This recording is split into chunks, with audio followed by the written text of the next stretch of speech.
বাংলাদেশের ওপর দিয়ে ভারতের উত্তর পূর্বাঞ্চলীয় ৭ রাজ্যে ব্যান্ডউইথ নেওয়ার প্রস্তাবনা নাকচ করল দেশটির টেলিযোগাযোগ নিয়ন্ত্রণ সংস্থা বিটিআরসি। সম্প্রতি এই সিদ্ধান্ত নেওয়া হয়েছে।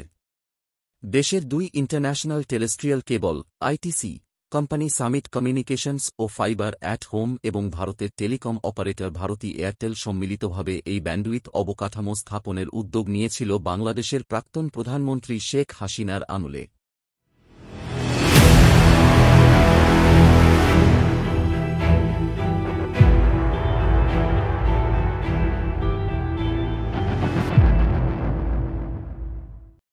তখন এই প্রক্রিয়া অনেকটাই এগিয়ে গিয়েছিল।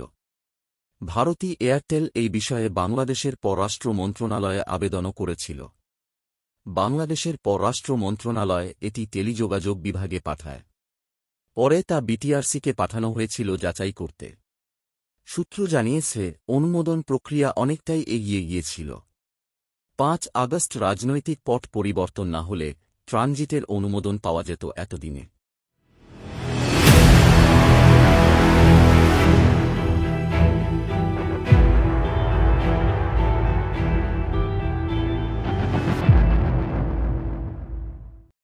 এই নিয়ে সংশ্লিষ্টরা বলছেন, এই ট্রানজিটে বাংলাদেশের তেমন কোনো লাভ নেই।